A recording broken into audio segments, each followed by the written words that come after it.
praise the Lord. Hallelujah. Amen. Can we give God a praise this morning? Hallelujah. This is the day that the Lord has made. Thank you, God. And we shall be glad in it. Amen. Thank you, Lord. Father, we welcome you in this place today. Hallelujah.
His mercy.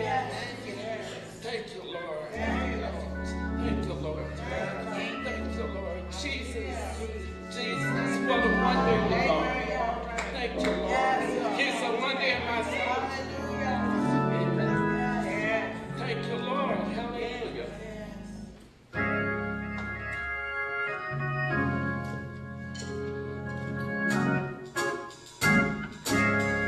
Hallelujah. He is a wonder. What a wonder.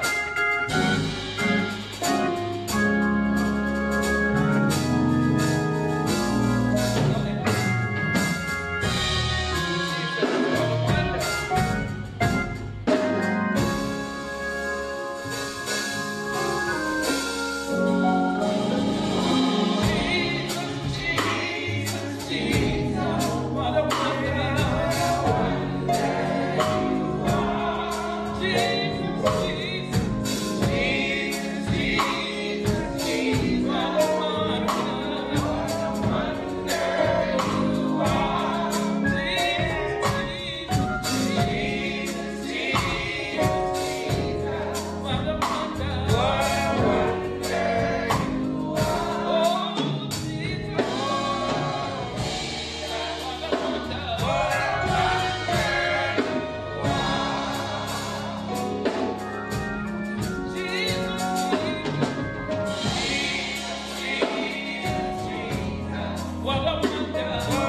Talk about Jesus.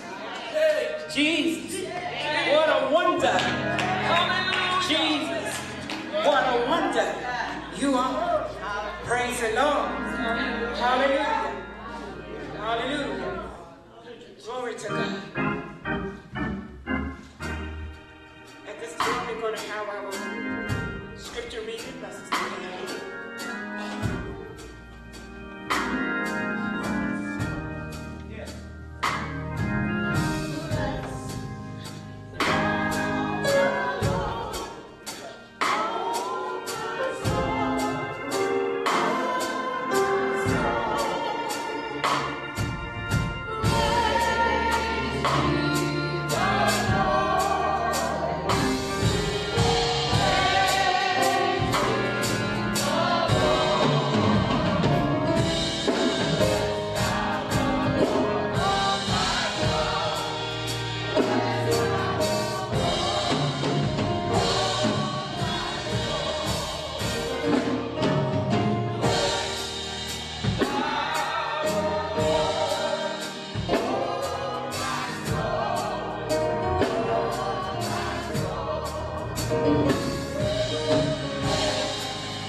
Today's reading will be from the New King James Version, and we will be reading 2 Timothy, Book 2, verses 15 through 26.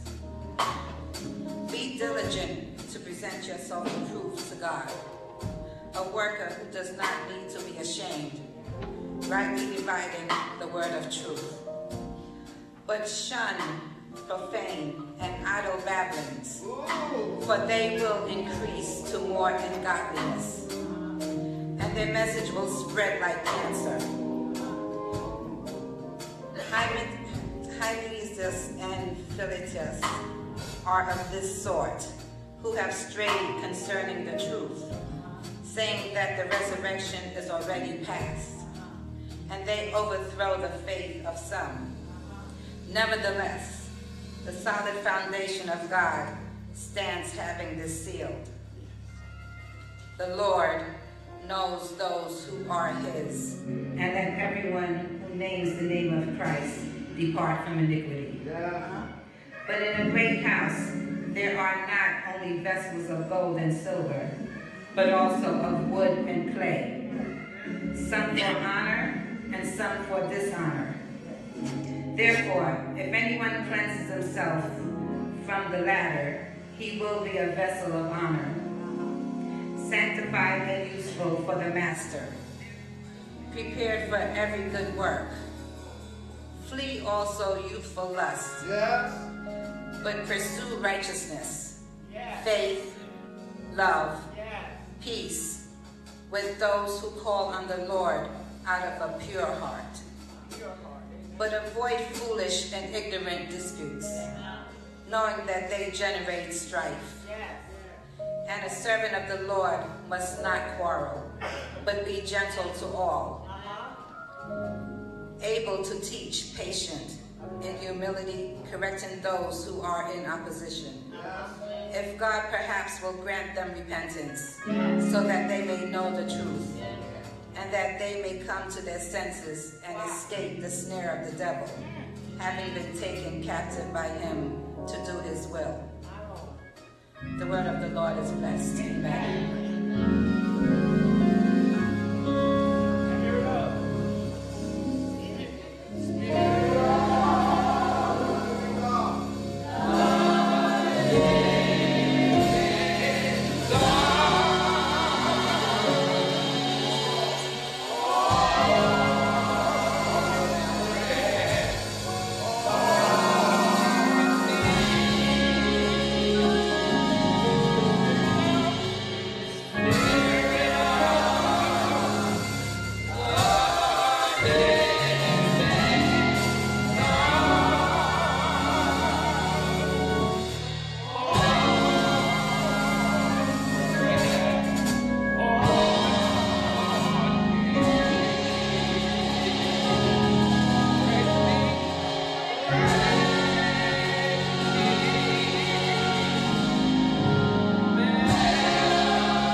come to lift you up this morning, God. We come to worship you this morning, God. We come to worship you this morning in spirit and in truth this morning, God. And Lord, we say thank you this morning, God. Lord God, in the name of Jesus, we ask you to bless the ones that's here, bless the ones that's on the way, bless the ones that can't make it this morning, God. We thank you and we praise you, God, for your spirit moving in this building, God. We ask you, God, let your spirit ride this morning, God, like never before. God, we ask you, God, to just bless the word that's coming forth this morning in the name of Jesus. We ask you to bless Bishop as he brings forth the word, God. We thank you and we praise you, God. We ask you to stay with us, God. Be with us, God, while we're going through this service this morning, God. And we thank you and we praise you. We come in this service into your hands in Jesus' name. Amen. Now, our congregational hymn will be Swing Low, Sweet Cherry. Coming for to carry me home. Swing low, sweet cherry, coming to carry me home.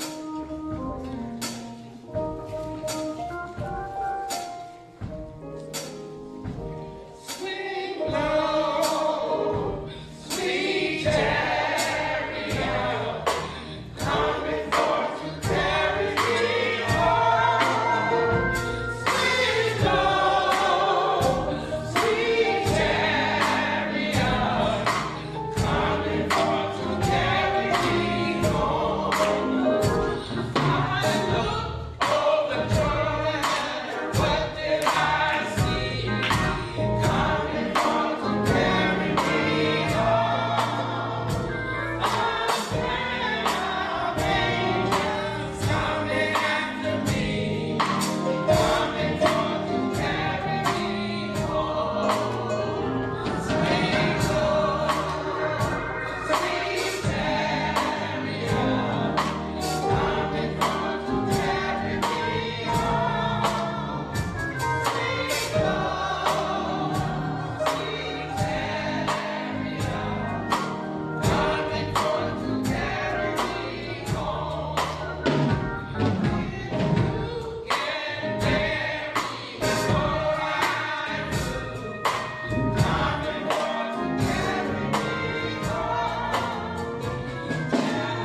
the altar to talk to God about something that you've been through or somebody that you know been through. And whatever it is, just give it over to God. I'm a witness that God will work it out for you.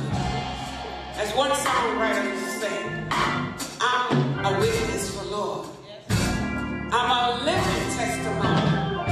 I know God will do just what he said he will. So come on up to him. And you might say, I don't have nothing today, but tomorrow is coming. Work out for you. Give it all to God. Every bit of it to God.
The chastisement of your peace was upon your shoulders, and we declare by your stripes, thank God we're healed. And we thank you for the healing of the nation.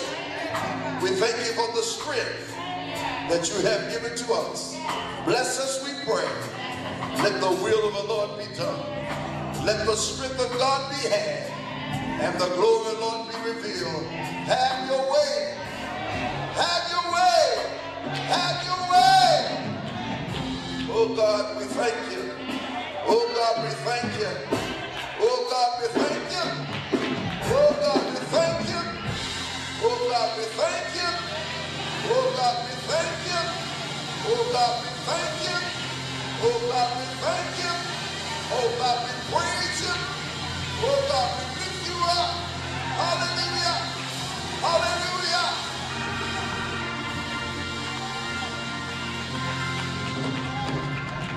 Now, Father, in the era of disrespect and disregard, don't allow it to take any footing in our ministry.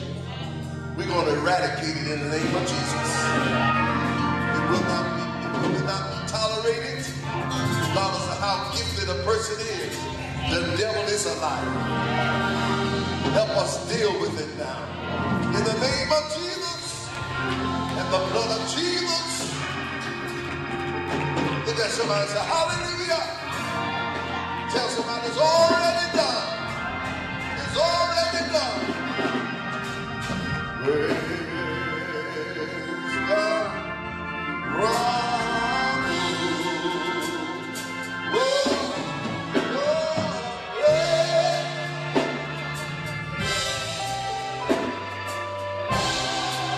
Come on, praise him, everybody, praise him. Praise him. Oh,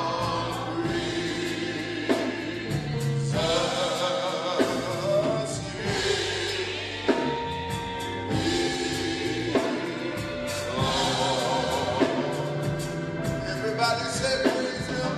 Praise him.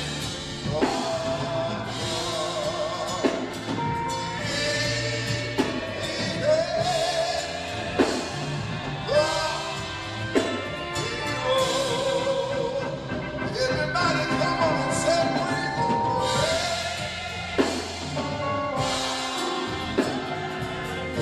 Come on in, come on.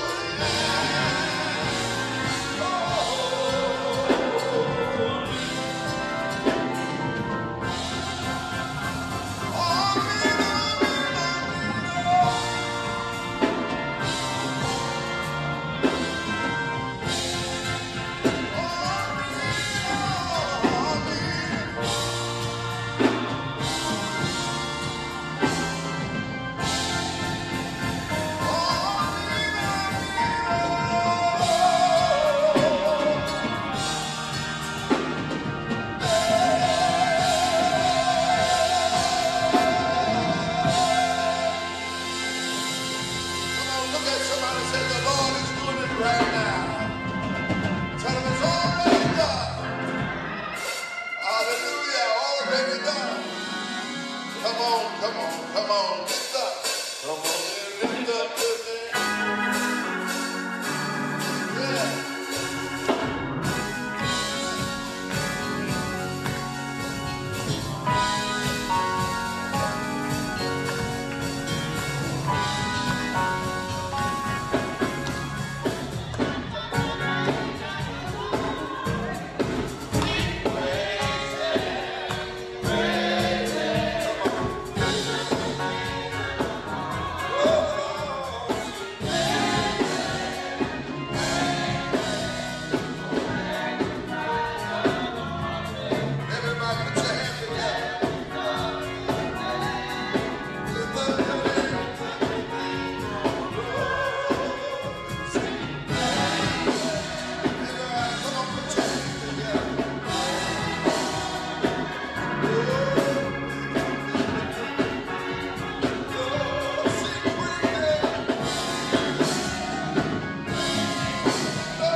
something this morning?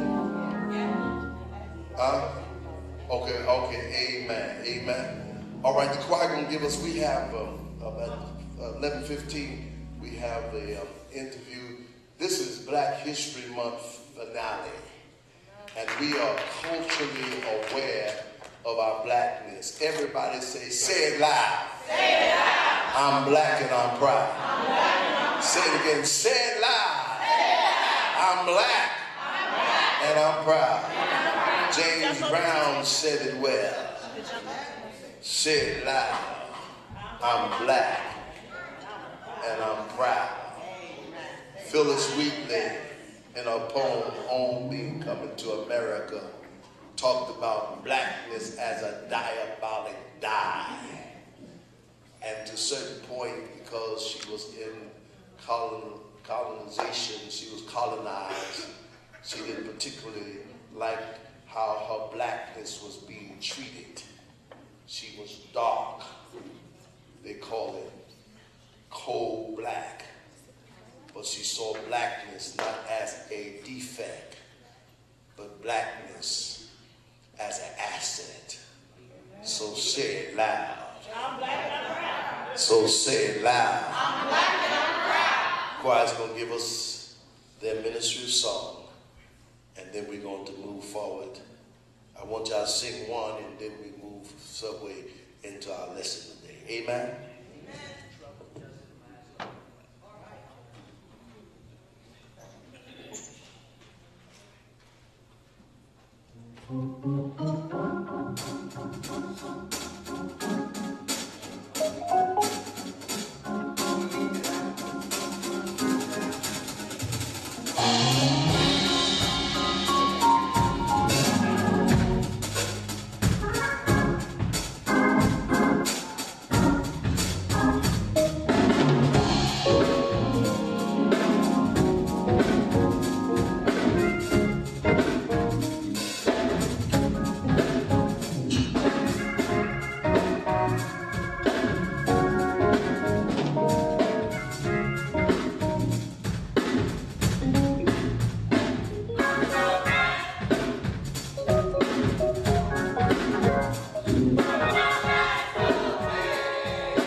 it loud.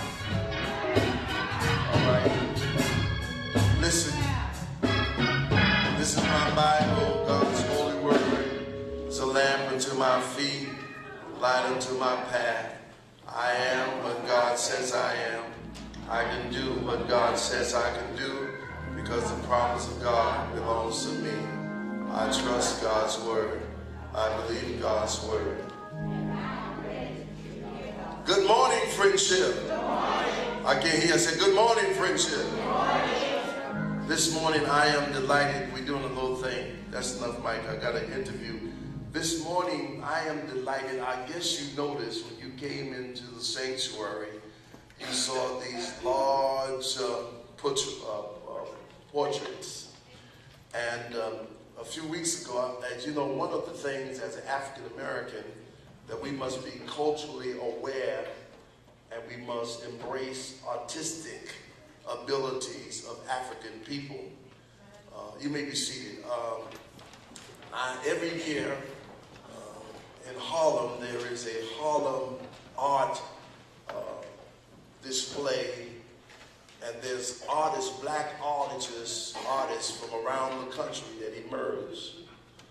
There's one man that's a famous artist. He's up. He's a rising star, if not a star. And his name is K.H. Williams, who hailed from Atlanta, Georgia. And I love his art. And you ought to have some black art because black art denotes our struggle. And this morning in our finale, I invited him to join us by way, I wanted to do a Skype, but I just couldn't, get it all together because, I'm creative, and sometimes my thoughts and ideas happen when my staff is unavailable. But I think the best way of doing this was to have him, or I to call him to discuss to us two of his pieces that I have on display in the sanctuary. And that is in line with my sermon this morning entitled, "The Pirates Keep Coming. Go tell Pharaoh to let my people go." Repeat after me, the pirates keep coming. Y'all not saying it loud enough. There's a lot of people here. Say the pirates keeps coming. Go tell Pharaoh to let my people go. My sermon is derived out of Exodus chapter number 9. He's going to interview us. We're going to interview him regarding these two pieces, but I just want to read where we are. In Exodus chapter number 9, verse 8, the pirates keep coming. Go tell Pharaoh to let my people go. Then the Lord said unto Moses, go unto Pharaoh and tell him, thus said the God of Hebrew, let my people go, that they might serve me. Now, Brother Williams, how are you doing? I'm good this morning. Thank you for joining us. One day we pray that they will meet you. This is the person who is the artist for these two pieces. The piece that I have here is the piece that I just recently bought. I'm not fortunate yet to get original, but we're working that out, that I can get an original piece of his work. But this is a rendering, and I think I have 2 out of 25 of these that has been reproduced from the original. When an artist paint original, most of the time they try to hold on to it, and if they do sell it, it's for a tremendous amount of money. So I'm praying one day that I get original. But when I went to his show, he had this piece here, and I want to share with us because it says from 1619 to 1865. Now these are two significant dates from the span of the 1600s, even up to the 1900s. But he will tell you what this is all about, because we're going to talk about the transatlantic slave trade in our message. All right? Talk to us, Brother Williams. Well, the piece with the men on it, the three men, is entitled The Fisherman. And in that piece, it shows the evolution of a civilization of Greek fishermen fishing food for their families and their lives. And at the time of fishing, that was an intrusion of ships approaching the boat. And they can feel visitor and evil is in the air. Now let me ask you a question. What inspired you to paint this piece? I wanted to create a series of images that showed pre-slavery, prior to that institution beginning or the day of, to show our culture that we existed in a certain light before the images of them in cotton fields and shackles and beaten and lynched and everything else that came afterwards.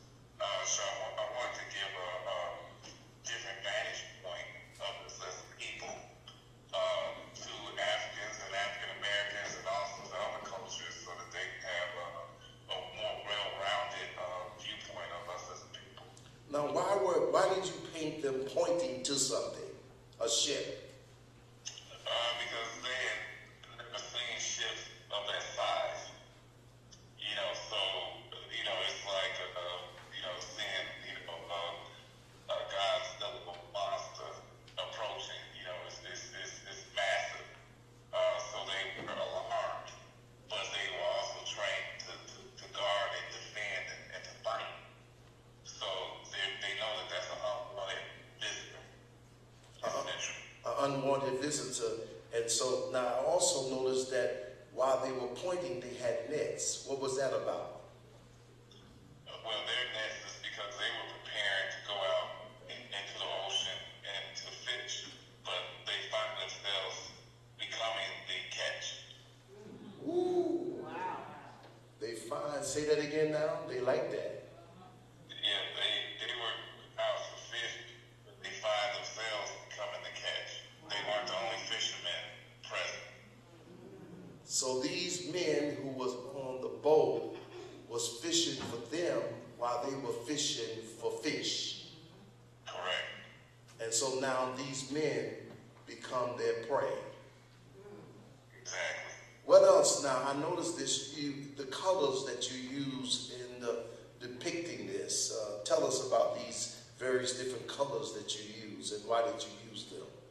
Well, the colors are symbolize that it should be a bright time of day. It should be dawn. It should be the beginning of day. But the mood of the sky is turned into an eerie presence. It's like an eclipse. It becomes dark because of the evil in the air. So that would be blue water and blue skies. It's become dark. Even though the sun is trying to fight through. The blueness denotes the darkness with the sun trying to fight through. What else can you tell us about how they're dressed and how masculine these men are? Well, it's just to emphasize the regalness, individuality, before they trip, their culture and their ways. Just like I said, the beauty, the strength, of us as a people. Now the next portrait that I have here is the number 5. And now tell us what happened to this black brother. Well, when I do research about this, the middle passage, I was coming across many and various slave auction posters. And on these posters, they would list the inventory, if you would, of what was available for sale.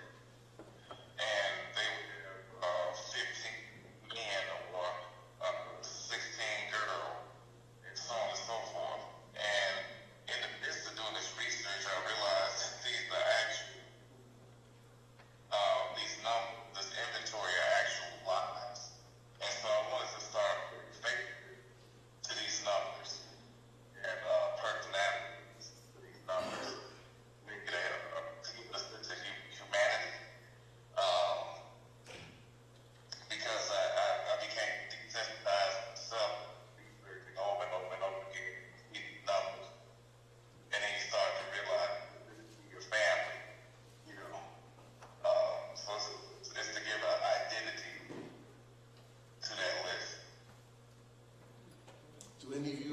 questions you want to ask this artist about his work? If you do, you may come forward. I'll take a question or two. Is there any person? Do y'all have appreciation for this wonderful art? Come on, let's give him a round of applause. Come on.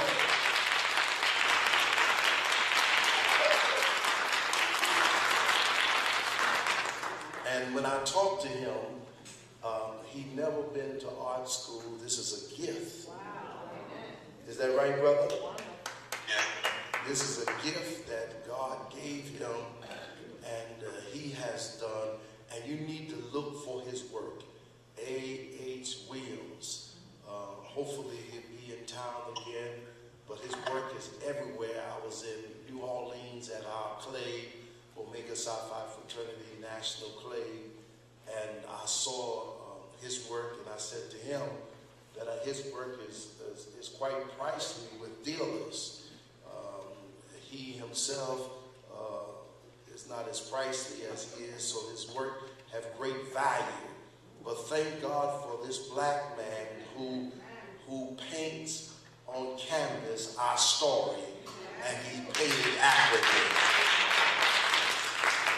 Thank you, my brother. I'll be talking with you, and like I said, I appreciate you, and I look forward to the day where I can have me original paint of A.K. Williams.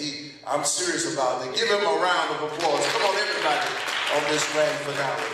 Thank you, brother. God bless you. Isn't that wonderful? Listen, we are a cultural driven awareness congregation that the God of the Bible is also a God of culture. And so oftentimes we have been deprived of celebrating some of the wonderful things that occurred in our own culture. And so this morning I want to just teach you about this whole lessons that occurred to people of color from the 1600s to the 1900s, which is called the transatlantic slave trade. It was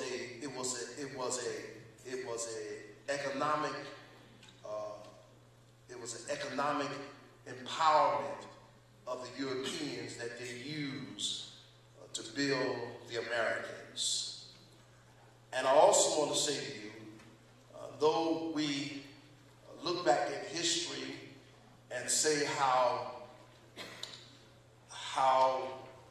deploying it was that people of color was forced into slavery, we also must acknowledge that the participants of us being in slavery was people that looked like us. That not only was it beneficial for the Europeans to now take Africans to bring them to the new Americans, but it also was beneficial for the tribal leaders, because the tribal leaders would use human beings as commodities for exchange of firepower. That the Europeans brought to the Africans dynamite, guns, and bullets. And the thing that they traded off was human beings. And this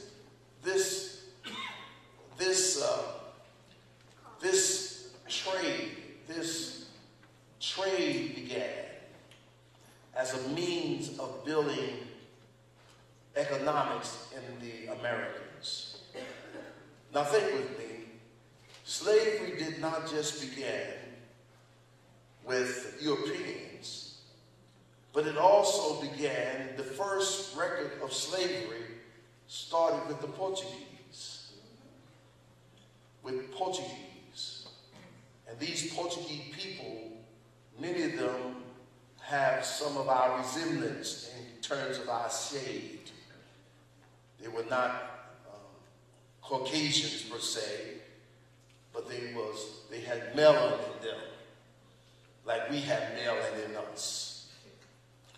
And they would enslave Africans to bring them to Portugal. And all of this was building their economy on the backs of human beings. Are you getting it? In the 1600s, as Christopher Columbus began to explore and discover something that was already discovered.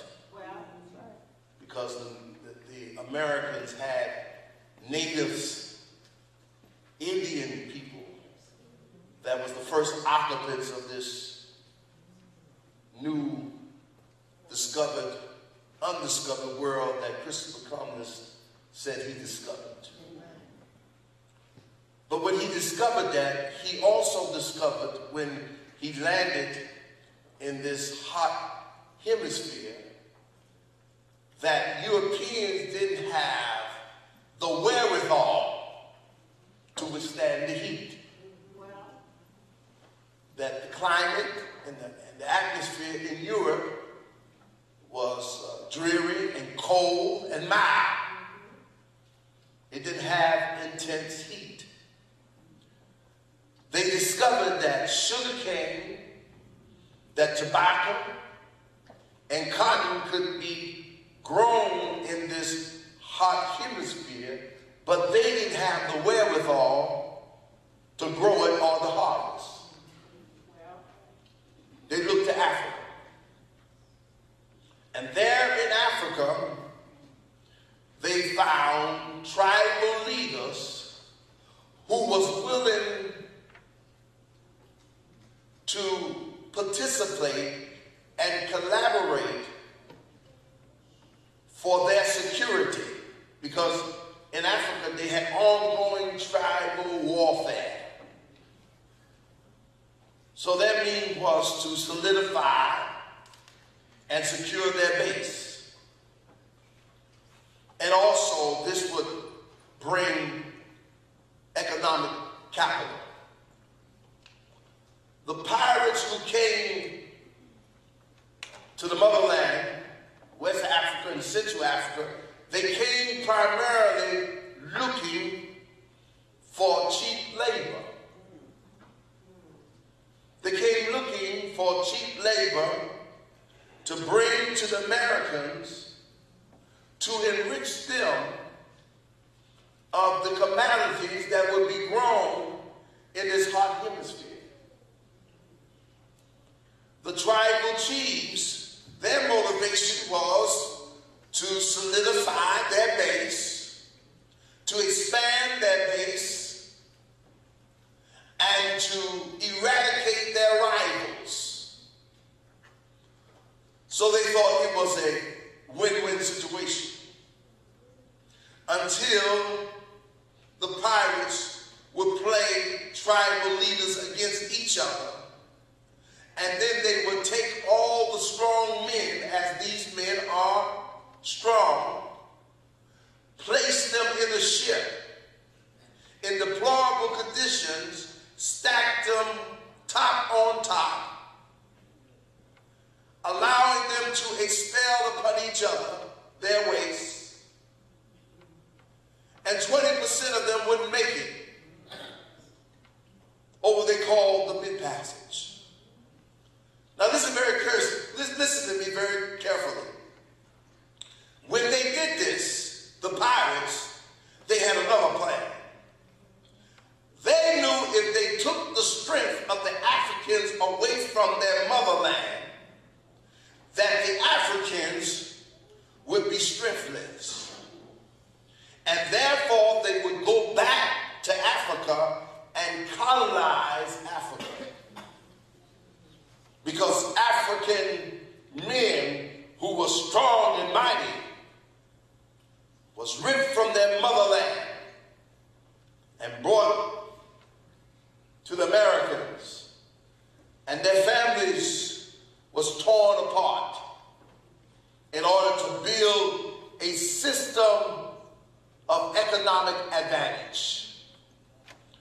somebody and say, go tell Pharaoh.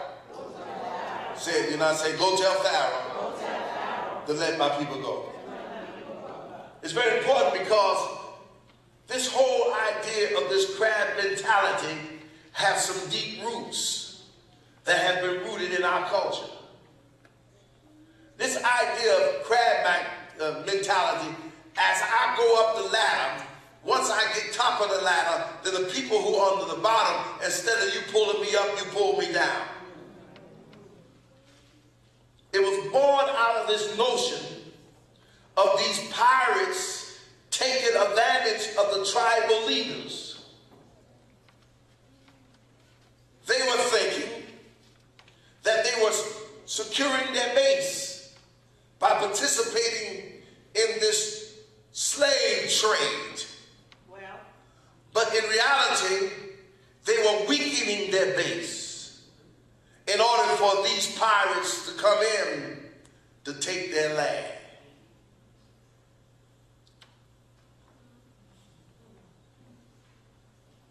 These men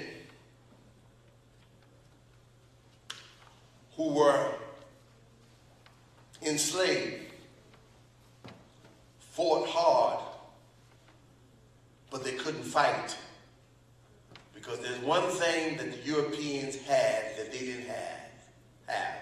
Well, that was weaponry. They had the might, they had the fortitude, they had the creative mind to build weaponry of wood and stone. But the Europeans had built weaponry of iron. And therefore, they couldn't fight against gunpowder. Gunpowder could never win over mouth and feet and stone and wood. So when they were captured, they were chained like animals, and they were dragged away. A few years ago, my wife and I, we went to West Africa, and we saw the passage of no return. It was a passage of no return. That once you went through that alleyway, there was no way back. Because there were many who didn't make it. As I said, 20% of the cargo didn't make it. Some of them didn't make it because of the disease that they had acquired while they were in this hold, stacked on each other, only given a few minutes to breathe fresh air, and never given the capacity to decently dispose of their waste. And the ones who were rebellious was thrown over and eaten by sharks. And the men were taught to do foot games in order to get some exercise, because it would literally take 2 to 6 months on sea making the journey. The children and the mamas and the fathers and the families that was captured was dismantled on the ship, while the men was on lower deck.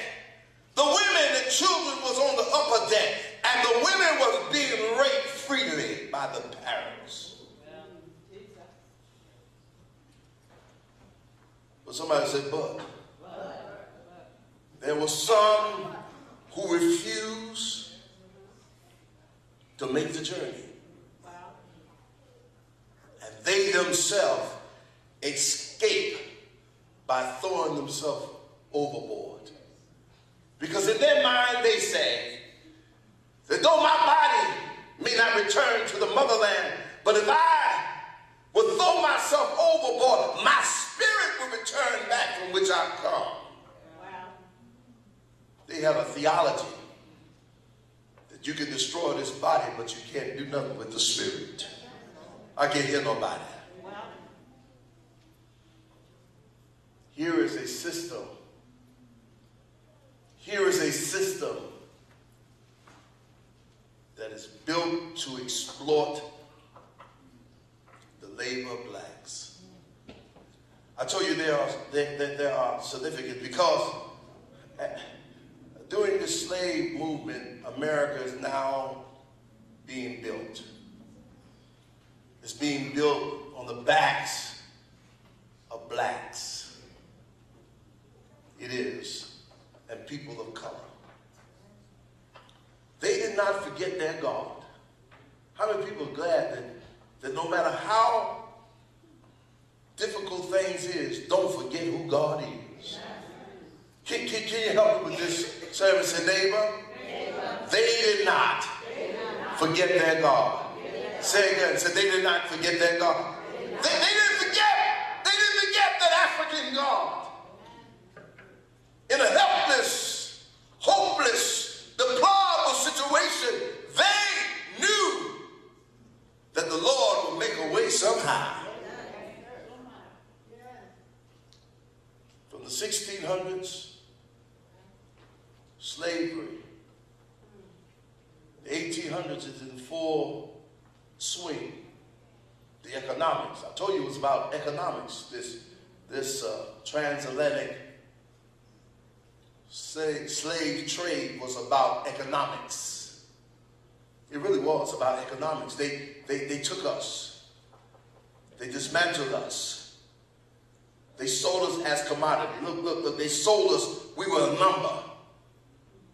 They took away our name and gave us the name of our slave masters.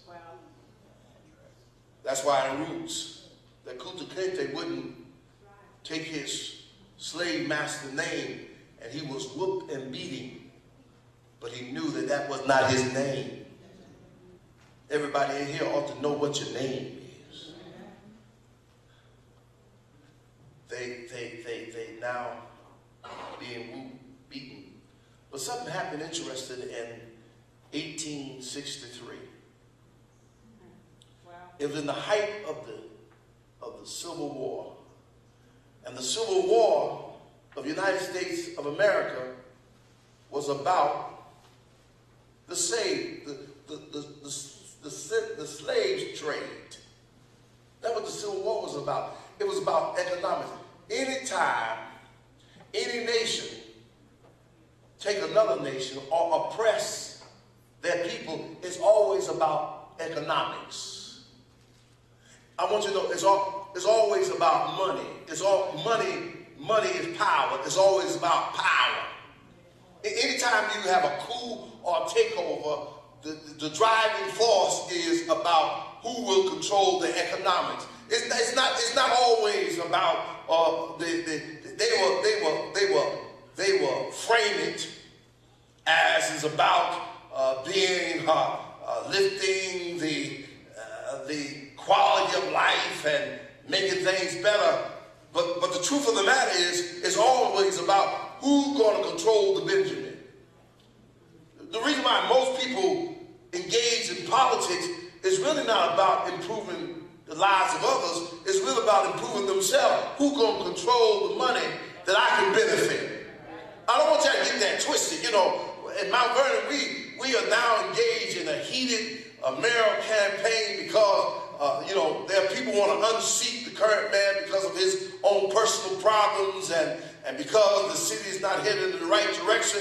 But don't you get that twisted. The real motivation of minimum running is, how can I control the benefit that will benefit me personally? And if others benefit, that's fine. Y'all not talking to me, help me somebody. Because sometimes black folks are so gullible. We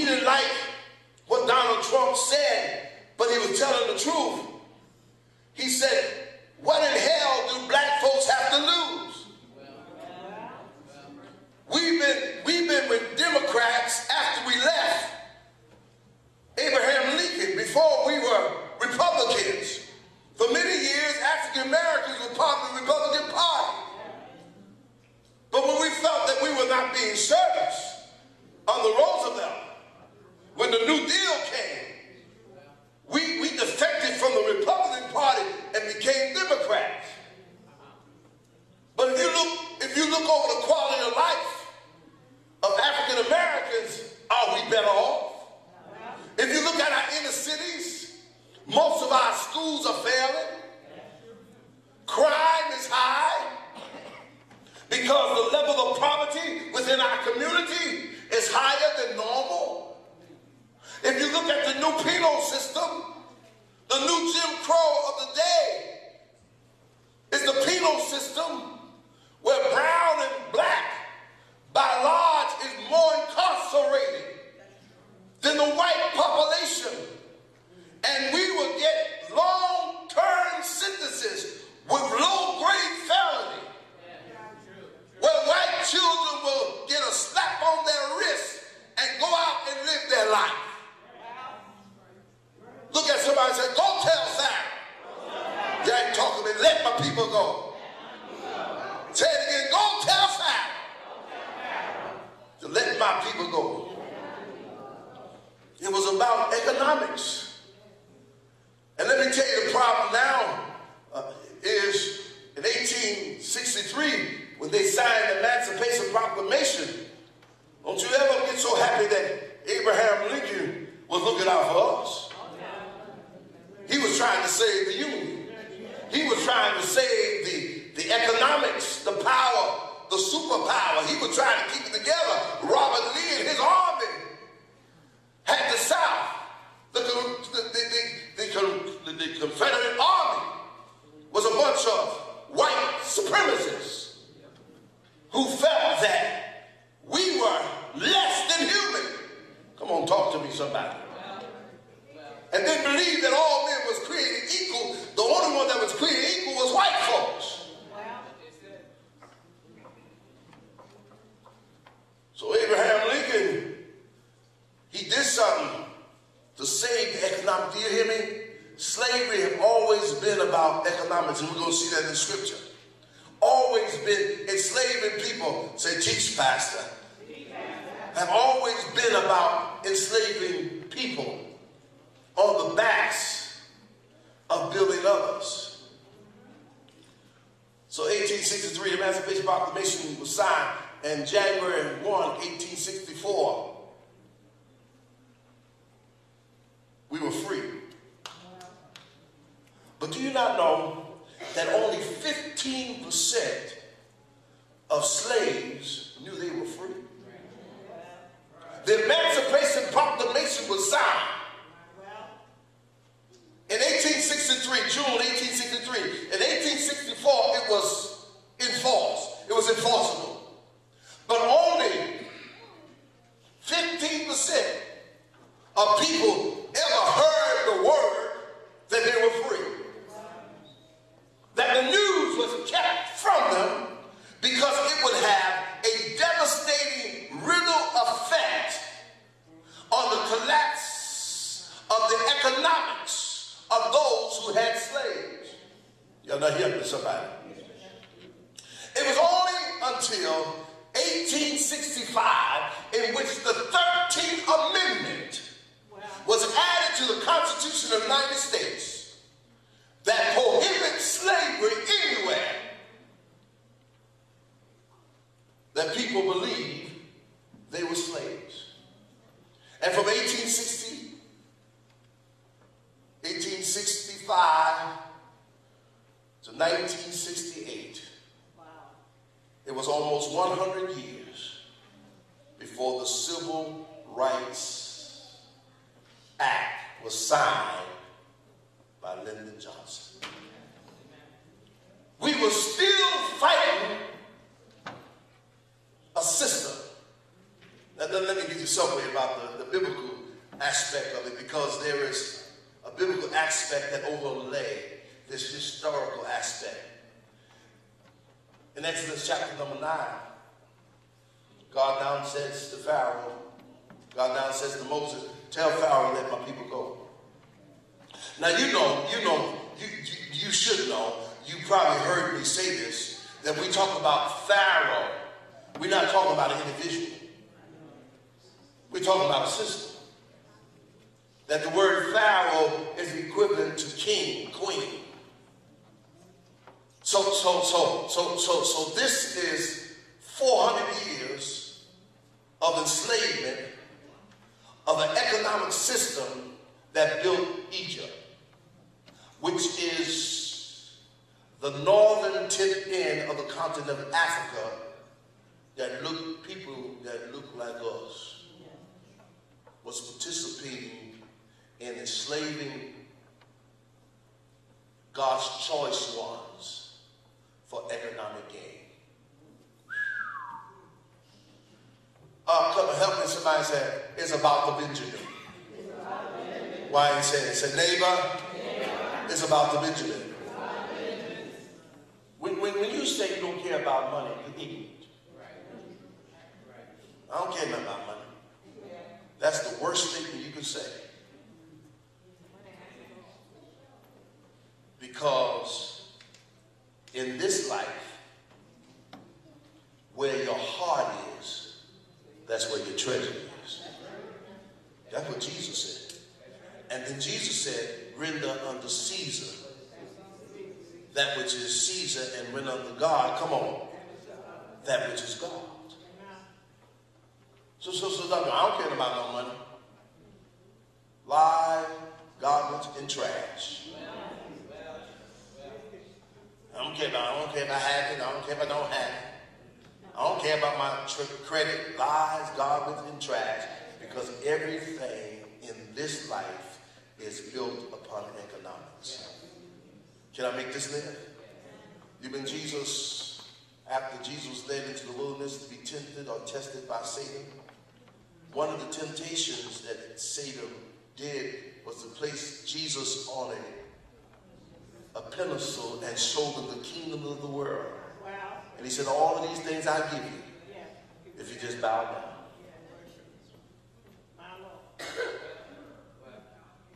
Even Jesus said it. And he never dismissed economics and money. He said, what does it profit a man? Come on, talk to me. If he gain the whole world and lose his soul, or what can a person give in exchange of lies, garbage, and trash when you say you don't care about money? The psalmist said money answers all things. It didn't say some things, it said all things. That's the system that God has placed in. So in 1865, the First Amendment, and y'all should have been the 13th Amendment, y'all should have been there this year. The 13th Amendment prohibited the existence of slavery. That there will be no slave anywhere in the United States of America. However, if you've been to see the film that we showed this month, there was one little clause that slavery was abolished, but a person could be enslaved for a crime that it was appropriate. Now that's very important, because with this new Jim Crow and the building of a new level of sophistication of modern slavery is the penal system. If you've been here, I would have explained much of this to you. But since many of you were not here to see it, I hope you go see the documentary, you will discover that the people who thrown in jail for low-level felony get long sentences. And while they're in jail, they're working for big corporations. And they are paid penny on a dollar. Somebody say economics. We are still enslaved. Some of your relatives who was caught with just a little bit of marijuana got 15 years. Caught with cocaine, slap on the wrist. Black folks could never afford cocaine. Or when the epidemic of crack cocaine came along, which was a cheaper grade of coke, you got caught with a bag of crack, you received longer a longer jail sentence than one who may have had an ounce of cocaine. Because black folks in the minds of the broader culture have always been devalued to the point that they see us as a commodity. So when our black boys are killing black boys, it's all right for police officers to kill black boys because black boys don't value themselves. Therefore, why should black police officer or white police officer or the establishment have any value to our blackness? Say it loud! Say it loud! This is phenomenal in Black history. So in 1865, but from 1865 to truly to 1968, we were still frightened. We were still fighting for equality. We were still, and listen, we knew that we couldn't win this as they knew. The Africans knew they couldn't win this with sticks and stones. If there would be, and Malcolm X understood this, the Black Panther didn't understand it. Because notice, the Black Panther was exterminated, killed. But the Civil Rights Movement lived because the Civil Rights Movement was nonviolence, where the Black Panthers advocated violence. We were not able to win through violence, but we won by sitting down. We won by walking. We won by opening up our mouth and lifting up our hands in solidarity, which we call black power. And our power was born out of us knowing that we would not win with the weapons of men, but we had a strong force. If God be for us, I can't hear nobody. Who can be? How many people know the Lord will make a way? Now, listen. The children of Israel, they find themselves enslaved. But God always raised up a deliverer. Moses was drawn out of the well. And Moses is now told, go tell Pharaoh. Go tell him. Tell the system, let my people go that they may serve me. Not serve the system, that they may serve me. Once you become free, your freedom is secured that you can serve the Lord with goodness and with mercy. Thank God for freedom. I said, thank God for freedom. You ought to thank God that you had the freedom to make a choice of where to worship today. And then that once you made that choice, that you don't have to worry about somebody going to come in here and shut us down. But you have the freedom of worship, the freedom of expression, and the freedom of thought, of choice. Thank God. Somebody said, thank God that I'm free. Whom the Son set free is free indeed.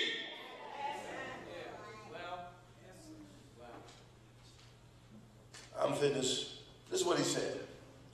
He said, I want you to know this, Moses. I'm going to harden Pharaoh's heart. And this is powerful. He says, I'm going to make it difficult for Pharaoh to let my people go. Why? Because it's all about the Benjamin. See, I saw this revelation. The reason why Pharaoh could not let the children go, because because that would begin to dismantle and weaken his empire. Enslavement was the order of the day. But you can't mess with God. Anybody know that God has his timing?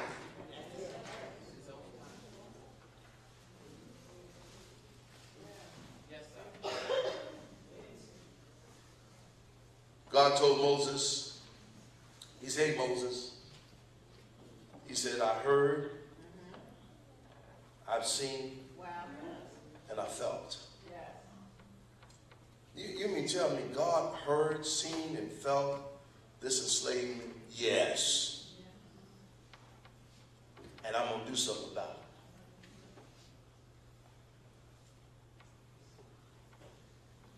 The United States of America has not been favorable to minorities.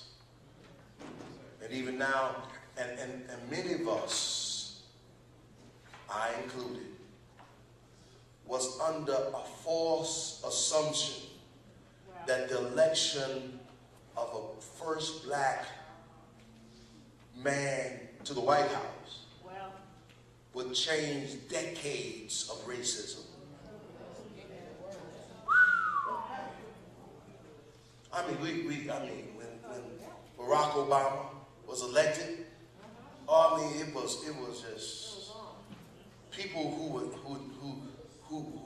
never dreamed the thought of a black man in the White House was shedding tears. We said, "Oh, we've come a long ways." Oh my God.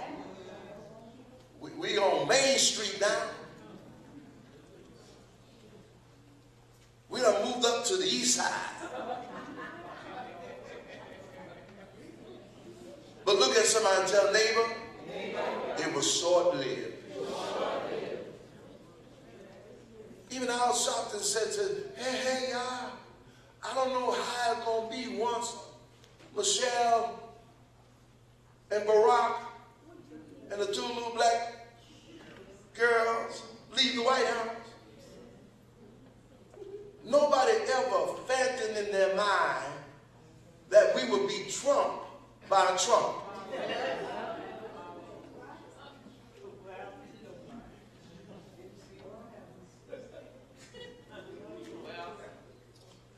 And that the only high-level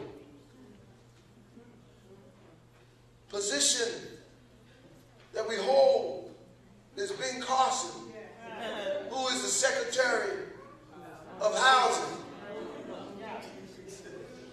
who you hear very little from. Out of sight, out of mind. We don't even know he's there. He's still there.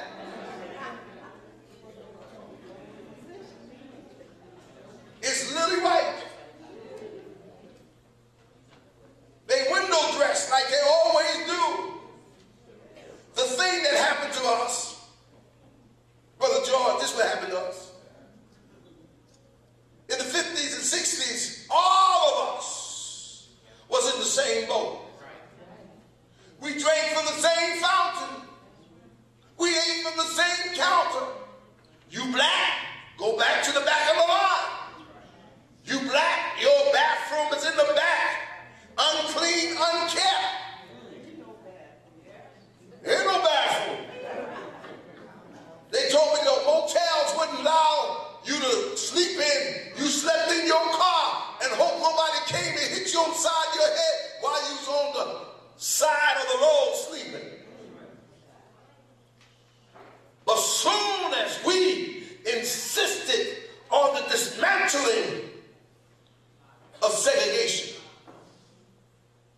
and we wanted integration, we got integration. But what did integration do to us? It divided us into class. It divided us into class. Now we got all of these entertainers making so much money that look down on us as though we ain't nothing.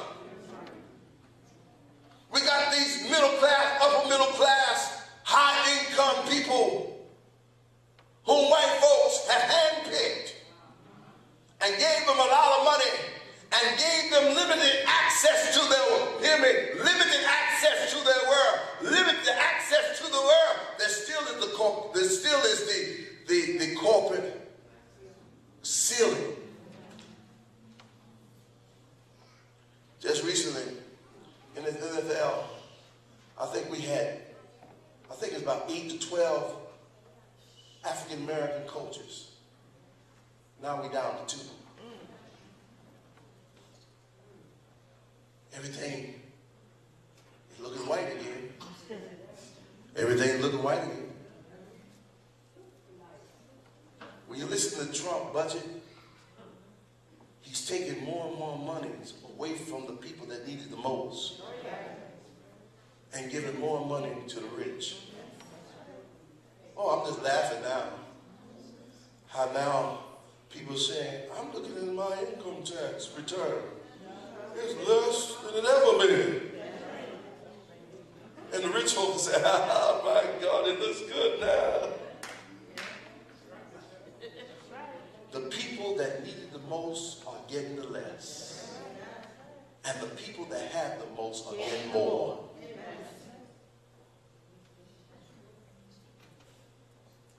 You know, right now, black folks don't even go to church no more. They don't see the value of church. They're in their society clubs.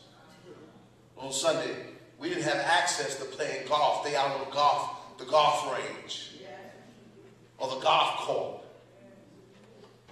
They now can join. And I'm not hating on them. But don't forget where you come from. Don't forget about these men. Do you see these men? Who knows evil is approaching. Help me somebody. Don't forget, look at your neighbor and say, neighbor, don't forget where you come from. Don't forget who you are. That's what the Black History Month celebration is about. It's for us to review and salute our past. It's for us to celebrate the moment, but anticipate the future. It's for us to pass on to a seeded generation of look how far we've come. That's what this history, that's what this month is about. Yes, we celebrate and we praise the Lord, but we are intentionally about educating these little ones and share with them the experiences that we've come from. It's intentional. We intentionally designed the service to lift up songs that was the strength of people of African descent. We rehearsed stories. We heard scriptures to share with you that Nat Turner was right in his revolt. Once he discovered that the slave master only taught him the scriptures to justify their evilness and their depraved minds in holding people slaves, he was right to read the scripture that says, release your slaves, that it was ungodly. Thank God for Nat Turner. Sojourner Truth. For Harriet Tubman. Did you know what she said? She said, I could have. It was about 100 people that she personally freed. She said, I could have freed I could have freed more if they only knew that they were slaves. She said, I could have. She said the agony and the pain that I possess, I could have freed more if they only knew they were slaves. I apologize. I took a long time. But I'm black. Proud of my history. My name, Edwers, E-D-W-E-R-D-S. It changed E-D-W. E-R-S because the grandma, my great-grandmama couldn't spell it. But my name, Edwers, comes from a European name. That's not my real name. That's my slave name. I really don't know my real name. But one day, I'm going to meet my ancestors, and I'm going to ask them, what's my name? I know I've been redeemed. I know I have a new name in heaven. But what was my name? Because my name denotes who I am. And I suspect that my name will indicate that I will be a man of strength and power. Because all my life I walked in strength. My daddy was strength. My great-grandpapa that I remember, he was strong in strength. So I believe that God has made me a person of strength. Well, that's the word of the Lord for the day. That's the teaching of the day for African Americans. Give the Lord a hand. Did you enjoy that? Say it loud. Say it loud. Say it loud.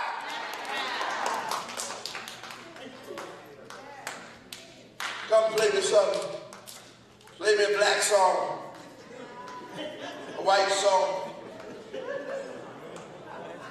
a song, a wonderful song.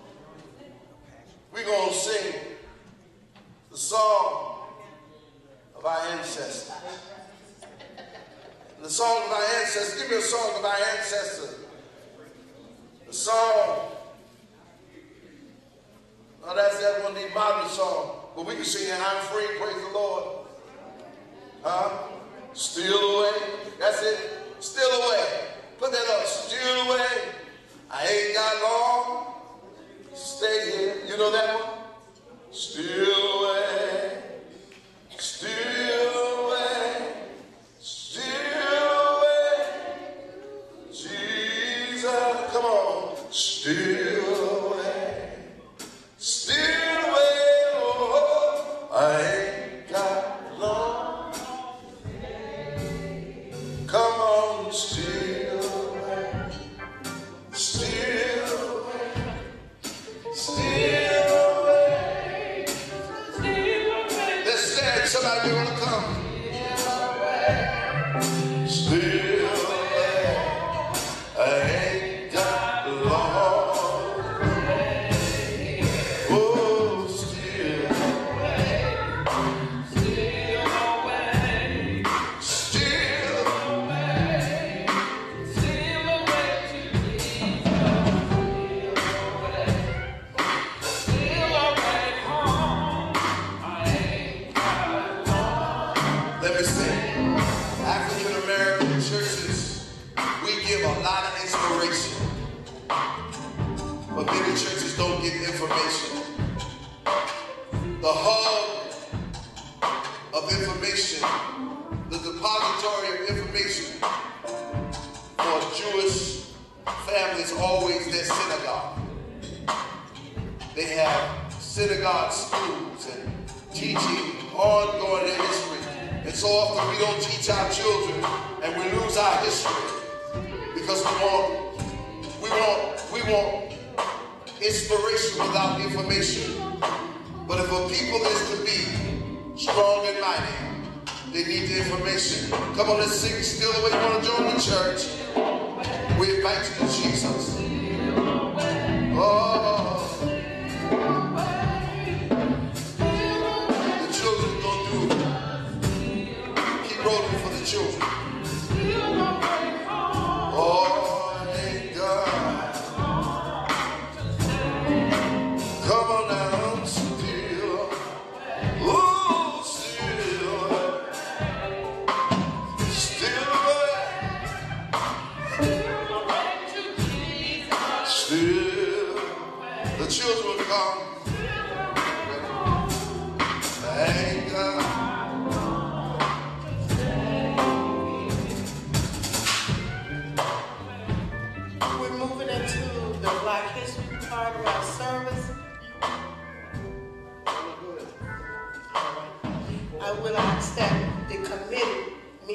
over on the other side.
Please stand and let us sing one verse of Lift Every Voice. For the last time for this year, for Black History Month, please stand, lift every voice and sing.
The children have prepared a presentation, and we do have a special guest with us this morning. But I would like to thank God for another year, to our pastor for his leadership and encouragement, and my goodness, you're a smart man. You are smart. Let's give our pastor a hand. And he's full of surprises. We didn't know anything about this morning, but I am so excited about what the Lord is doing in your life and what you're giving us. You gave us history, you gave it supported by biblical fact. And I don't know about you all, but I'm grateful. I'm grateful for this man of God who shares this historic lesson. We got a lesson this morning. And maybe some of us knew some of it, but Bishop, the way you put it all together, I was sitting on the edge of my seat. I didn't mean to say all that, but I just thank God for you and your family. I really appreciate what you're doing here at Friendship, what you're doing in my life, personally. I thank you for that. And a special thank you to our guest speakers all month, to both Friendship family and invited guests, and to our very own, our very special guest today, Miss Sierra Jones, whom you'll hear from her in just a few minutes. And it's always my desire to share information that I find with my brothers and sisters, and bringing awareness to so many issues, all concerns, and for the children. Bishop, I couldn't say it any better. We have to, I believe that the word was griots back in the day who told the stories. So we learn a lot. We couldn't read, we couldn't write, but we learned our history through the elders who kept telling it to us and foretelling it to us and telling it to us. And then we start rehearsing it and passing it on down. So that's how a lot of our history was passed down. Just a couple of things. Those of us, well, first of all, next year I am looking for many more young people and men to join us. I'm grateful that Brother Anthony joined us last year, and he's still with us. He's the only man in the committee. And of course, Bishop is overall. But I just want you all to, it's open. It's not my committee. It's a Friendship committee. And we need all input. We need the young people. We need the children to be a part of this as well. And those of us who are going to the event this Thursday, to the Schoenberg, the bus will leave promptly at 5:30. Please be here by 5:15. The program begins at 6:30. Is that enough time for us to get down there? On a Thursday? Okay, into Harlem. Okay, all right. Also, please see Sister Nora today with your payment. And we are still planning for an end of the year trip, but there are details. We're tentatively looking also to going to Atlanta, Georgia in 2020. So we are actively looking for that. So we're hoping that Friendship will come with us as a family, but all of those who can. Do I hear yes over there? Thank you. Put your name on the list. Amen. Amen. We wanted to do the quiz real quick, and then I'm going to ask Sister Doreen to be ready. I believe she wants to do the Shining Star Award next. Okay. The quiz, did everybody get one in your bulletin? I'll read it to you. Okay. I was the first, it is multiple choice again.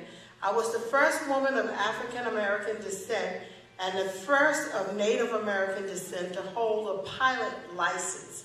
I achieved my international pilot's license in 1921. Who am I? Who said that? Yes, Betsy Coleman. And she's on display out in the lobby. There's a collage out there. You can take a look. And number 2, this African-American man was an American sociologist, historian, civil rights activist, Pan-Africanist, author, writer, and graduate work at the University of Berlin and Harvard, where he was the first African-American to earn a doctorate. He became a professor of history, sociology, and economics at Atlanta University. He was one of the founders of the NAACP in 1909. Who is he? Is he Alice Haley, William Burdeau Du Bois, Barack Obama, or James Weldon Johnson? Bishop? Oh. That is incorrect.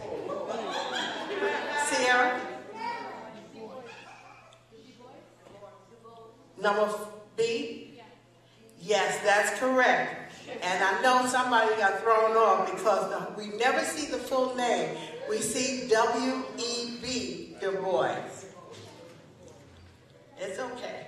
In 1919, he became one of the first African Americans to play in the NFL. 1 year after making his debut, he led his team to their first ever NFL championship. The following year, he became a player coach with the same team and in effect became the first black head coach in the NFL. First African American also to play in the Rose Bowl. Was it Jim Brown, Frederick Pollard, Jack Johnson, or Geno Smith? Who said that? You said B? I can't hear you. Yes, B. Frederick Pollard, also known as Fritz Pollard. Smart. So that's our African American history for this year, our quiz for this year. I said that, I'm smart. And we just have a couple of presentations as Sister Doreen comes. I have something for Elder Juanita. Thank you so much for monitoring you and Elder Sharon. The blood bank, the screenings on first Sunday.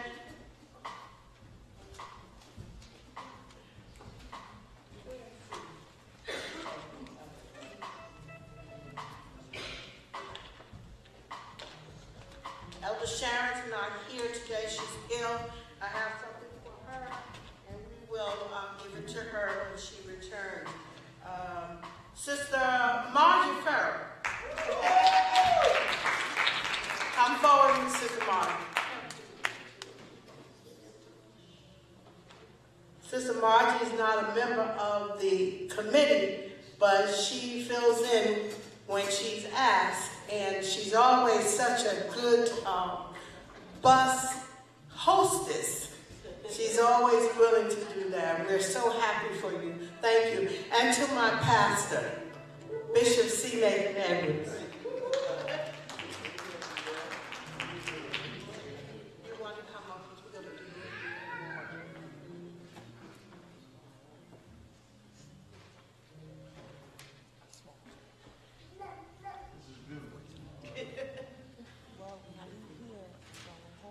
Bishop, this is a little history for you. I have in here, I heard you say this morning that the African Americans had to sleep on the side of the road in their cars, but all of you know that. What did we talk about the first Sunday?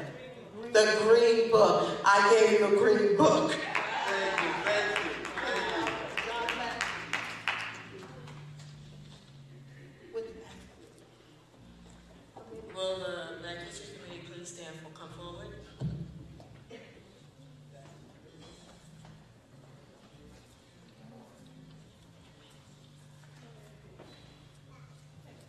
Lady Edwards, can you please join me?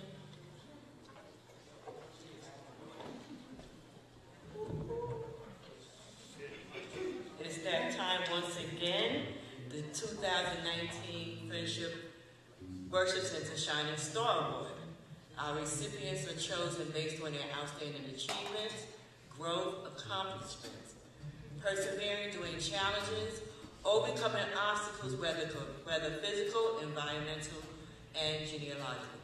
This year's recipient is continuing the history, legacy, and tradition of powerful people.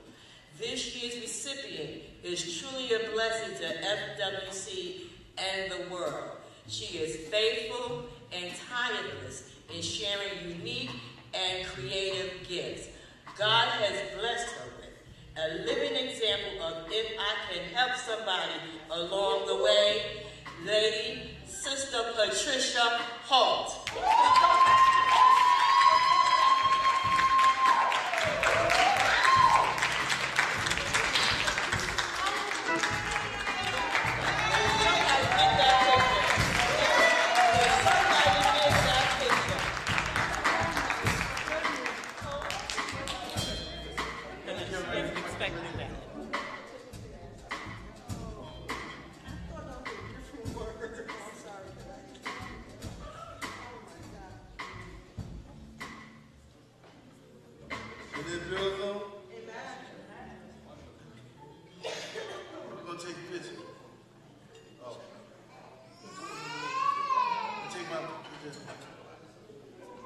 Go see what's up.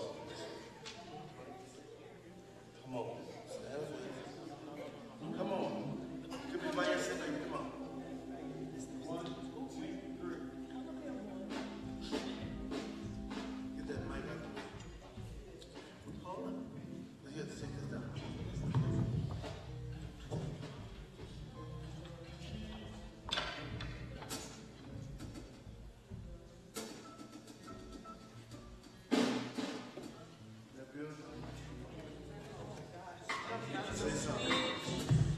Oh, goodness.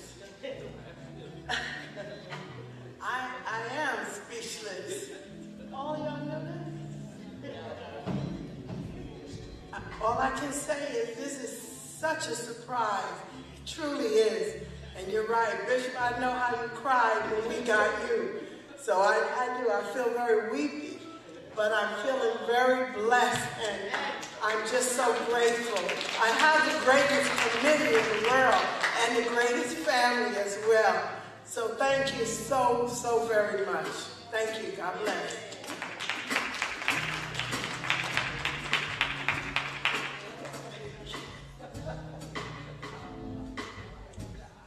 Our next recipient, this year's recipient has taken her rightful place in the archives of FWC history. A devoted woman of God and this ministry who fits in whenever and wherever she can or chooses. A woman who can motivate others to get the job done. When you wish upon a star, dreams will take you very far. When you wish upon a dream, life ain't always what it seems. Once you see your light so clear, in the sky so very dear, you're a shining star, no matter who you are, shining bright to see what you can truly be. This year's recipient, Esther Ann Patterson.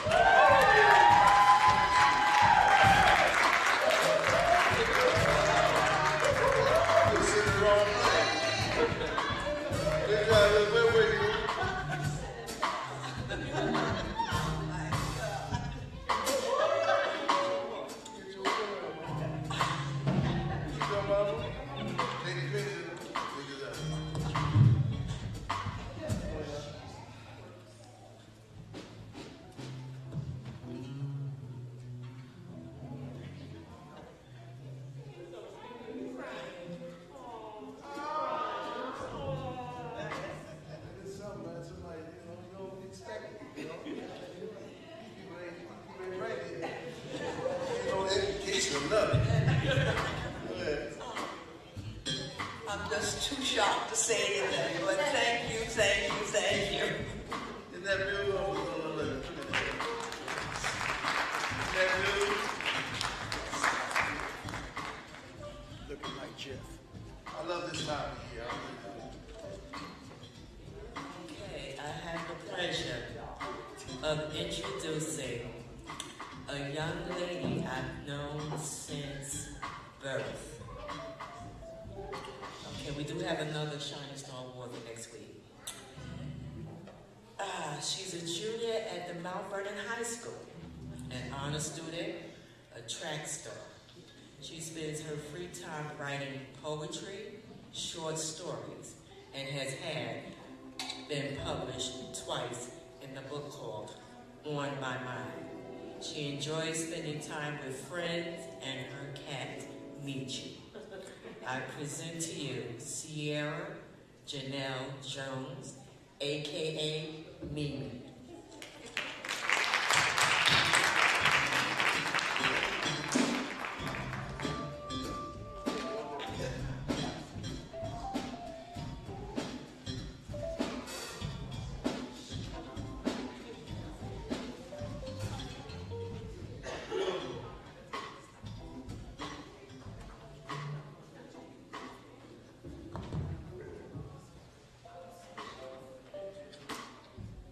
Hello. I'm Sierra Jones, and I'm here to recite Came From, a poem I wrote in 9th grade. Go back to where you came from. Do you understand where we all came from? Logically speaking, we all came from one continent, Africa. Ever heard of the Homo habilis? Right. You probably didn't. My ancestry came from Africa. My blood, my skin, my hair, down to my native tongue screams Africa. But no, I was born here.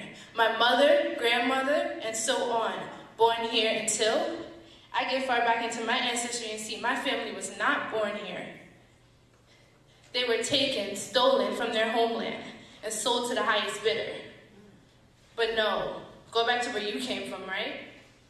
No, I refuse. You believe that you can ship me or anyone else away because you're tired of us? Tired of us? Please. Tired of change. Tired to know it's coming. Actually, no. You're scared. Scared to know that your privilege is up in the air. You're scared. Scared to know that if you break the law will actually apply to you. Scared to know that if you kill my brother, you'll be in jail for the rest of your life. Scared to know that your skin and gender does not matter when applying for the job, the actual qualifications do. Actually, don't be scared. Actually, be scared. Just like how I'm scared to walk out of my house on some days because my life can be taken away. That somebody can just come and take me. But what can I say? I'm a part of a huge group called the minorities, where we come in second, where our voices don't matter, where people hate on us because we are us, where it's okay to kill us because we aren't a part of the majority. But little do you know, we made this country. Without us, please, no matter how we got here and why we got here, we make America different. We make America America. So no, I will not go back to where I came from because I belong here.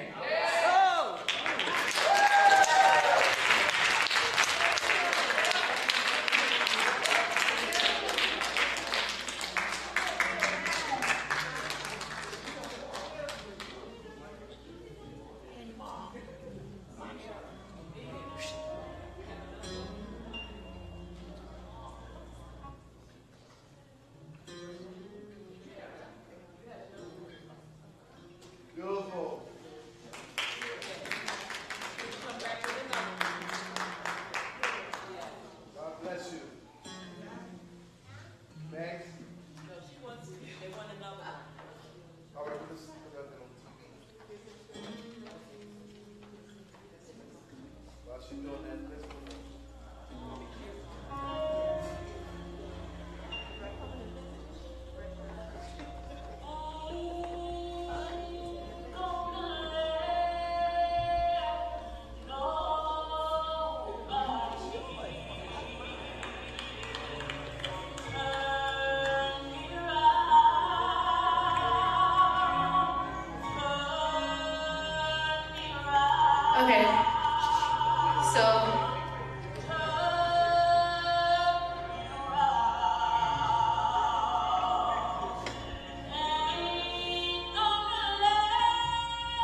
Okay, so this poem's called Petting Zoo. My hair isn't your petting zoo. You may not touch it because, 1, I don't know where your hand's been. 2, do you know how long it took it to look like this? And plain out, no. It looks cool, yes, that I know, but it can look cool from a distance. My hair isn't your petting zoo. Don't come up to me and say, is that all yours? Does it look like weave to you? I may come off harsh, but my hair isn't your petting zoo.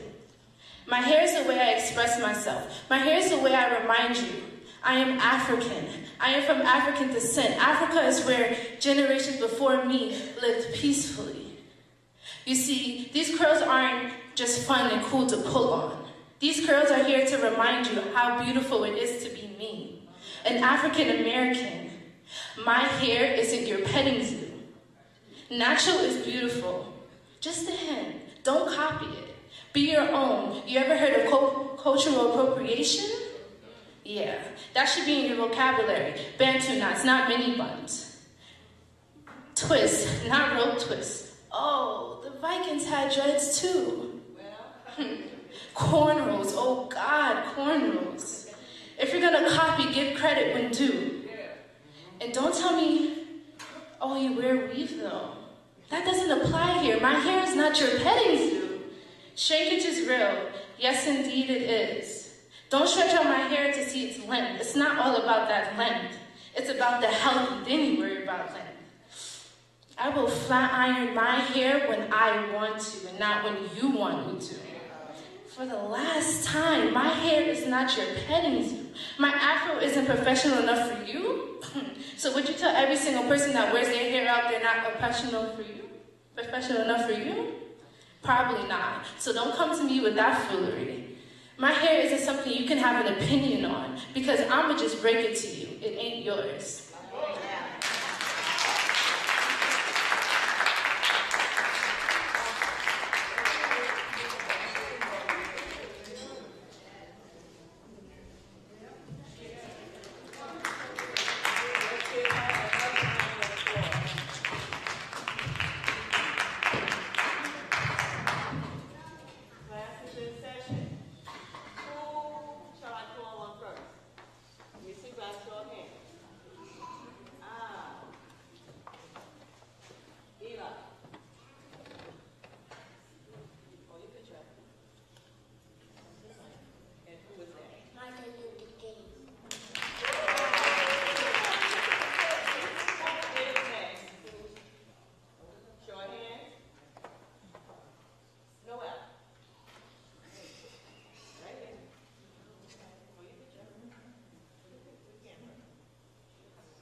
Johnson was an American author, educator, lawyer, diplomat, songwriter, and civil rights activist. Johnson is best remembered for his leadership of the National Association for the Advancement of Colored People, where he started working in 1917.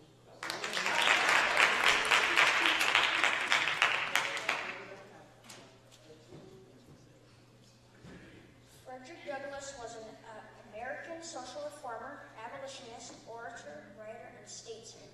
After escaping from slavery in Maryland, he became a national leader of the abolitionist movement in Massachusetts and New York, gaining note for his oratory and incisive anti-slavery writings.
Kenneth S. Kenny Washington, August 31st, 1918 to June 24th, 1971, was a professional football player who was the first African American to sign a contract with the National Football League team in the modern post-World War II era.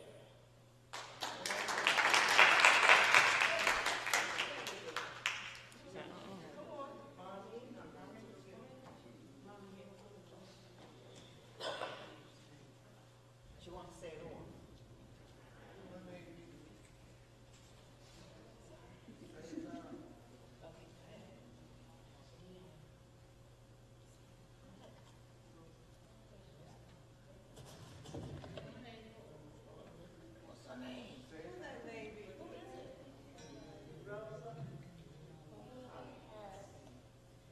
Rosa Parks,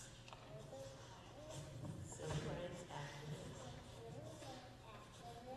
who refused to give up her seat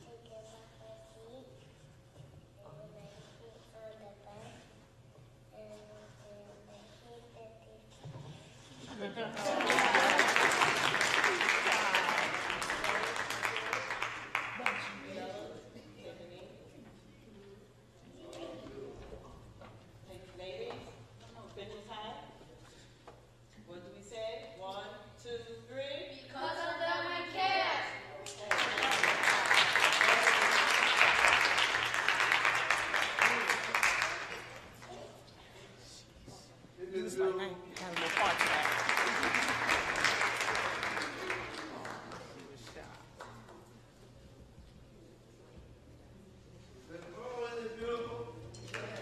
Come on, give them a hand. Now, this is what we do. This is what we can do. We combine our Black History finale into our morning service in order to provide you the freedom to do what you have to do, although we go to Westbury. But I am so grateful for this month. Let's give Sister Hope and her team. And they plan it out, they execute it, and they don't get discouraged with the lack of participation. And Doreen, you're doing a fantastic job. The Bible says, train up a child the way it should go. When they get old, don't depart. A lot of people don't have patience for children. They take the attitude, minds are grown, so what? But I'm grateful for the young lady who is the poet. Let's give her a hand.